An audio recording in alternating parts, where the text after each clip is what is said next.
This is Star Wars Battlefront Elite Squadron.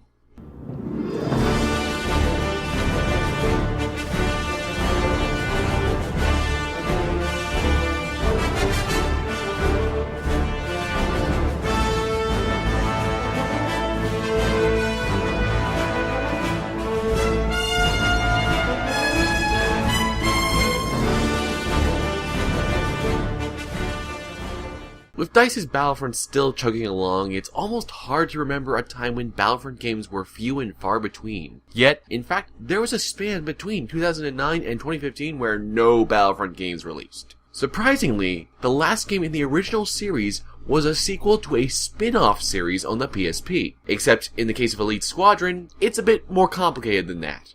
You see, it's also a rather haphazard salvage of concepts and content that could be reused from the cancelled version of Free Radical's Star Wars Battlefront III. This leaves Elite Squadron in a very odd position, and it's amazing it even saw the light of day. Considering it did, it's even more perplexing why so few people talk about it, considering its rather complicated history and how ambitious it was. Elite Squadron was made for the PSP, but still featured 16-player online multiplayer battles with AI bots, across maps that spanned from a planetary battlefield to 2 capital ships in orbit. Ignoring everything else, such a technical feat sounds insane on the PSP, yet somehow Rebellion pulled it off.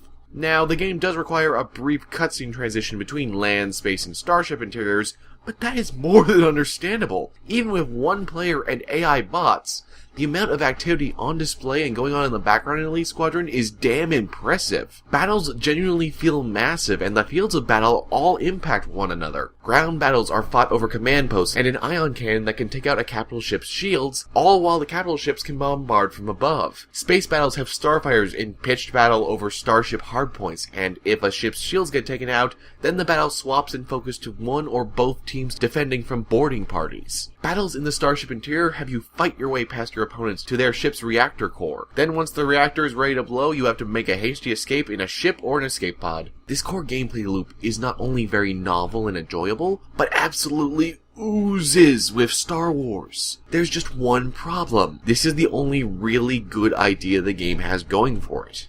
Now, in the previous Battlefront title, Renegade Squadron, the big unique feature was that you could customize your character and classes to your liking. Nowadays, this is a pretty standard feature in most multiplayer games. Also, class customization is fairly hampered by the fact that online multiplayer is inaccessible unless you use an emulator and third-party applications to establish a virtual local network. As a result, there's not much point to being a sniper or a support class when your allies are all fairly brainless bots. They'll sometimes do something right or press the advantage, but these moments are more of a fluke in their programming more than anything else. As a result, you'll usually stick to a rifle or shotgun, health and ammo packs, a grenade, and whatever additional perks you want.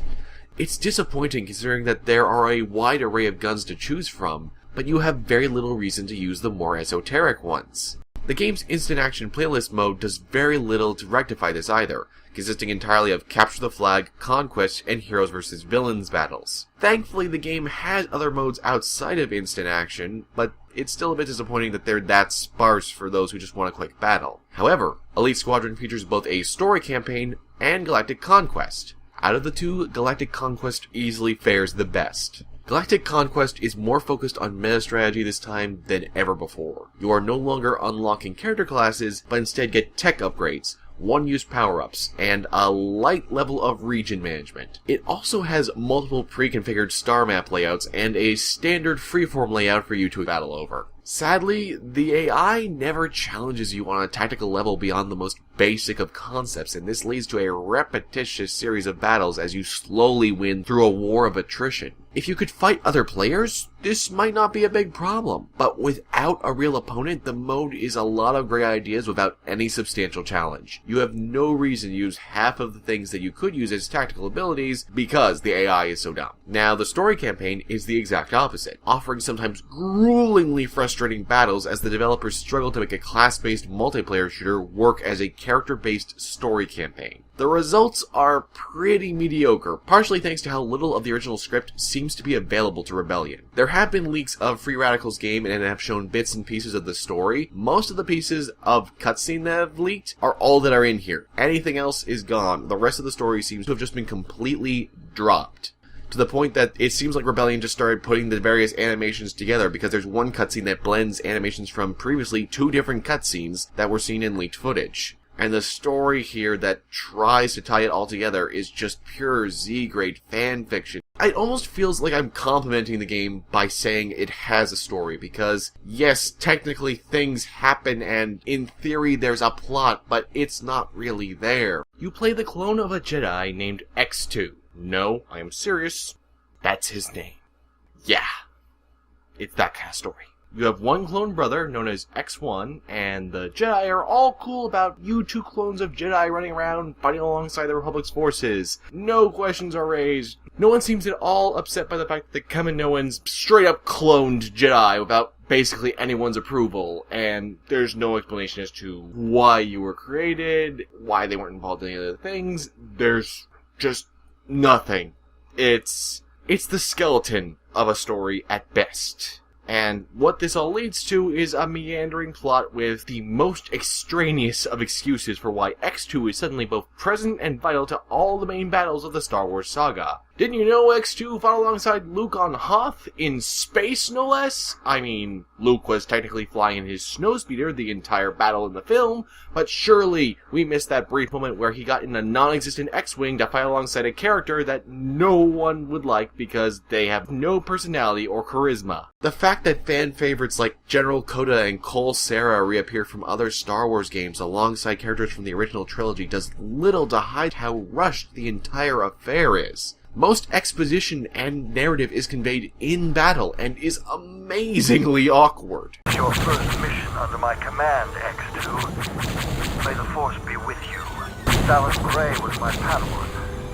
He would have wanted me to keep a watchful eye on you. The writing here makes Blades of Time look like Heavenly Sword. It's so ridiculous that you're probably thinking that you just skip it. But here's the twist. You can't. More than half of the customization options for classes and characters are locked behind achieving arbitrary goals and in-game achievements, most of which you accomplish through the story campaign. One gun, the chain gun, is locked until you beat the game's campaign on the hardest difficulty setting. This is absolutely terrible progression design, because instead of encouraging replay value like it clearly was intended to, it just makes it all that much harder to see the more novel aspects of the game's arsenal.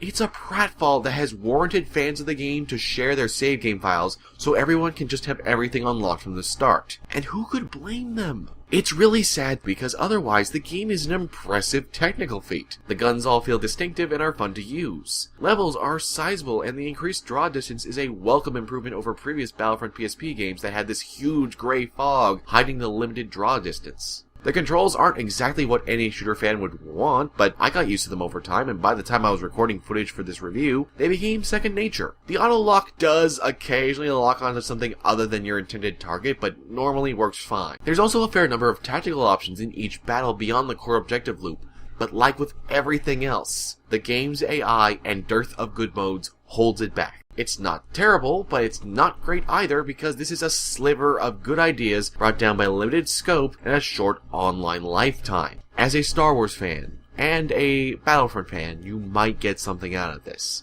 especially if DICE's Battlefront left you in the cold. As a mobile gamer, this is a decent one to get for your PSP or digitally for your PS Vita, but it is not a must-buy. If you've gone this long not playing or even knowing about Elite Squadron, then chances are you'll be fine without it. Though if you really want to see a sliver of what Battlefront 3 could have been like, this is your best bet. Bear in mind though that what you find might not be all that you were hoping for. The Force is not strong with this one, and it makes me sorry to say that because there are some good ideas here. It just becomes a repetitious mess because of how limited it is. Which is why Elite Squadron gets a 5.2 out of 10.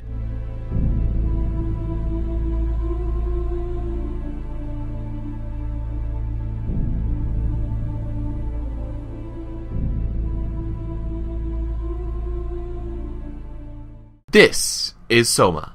Let the only sound be the overflow. Pockets full of stones, lay Hello everybody, welcome again to another Unabridged Gamer interview. Today I am sitting down with Alex Simmons, the creator of Hey. Blackjack and runner of Kids Comic Con, amongst many, many other things. Because like everyone I interview, Alex Simmons does not sleep. No, that's true. I'm hoping to do that sometime in 2016, but I'm not sure, Trying to work it into my schedule. Black Ops 3 just released, and like everyone expected, it's doing pretty well for itself. Except, there's one key thing that critics can't seem to agree upon. On one side, the game is lauded as being the biggest and best offering in years from the franchise, with that 4-player co-op campaign, Nightmare Mode, Zombies Arcade, and a retooled competitive multiplayer. On the other side, not everyone's so happy about just how much is jam-packed into Black Ops 3.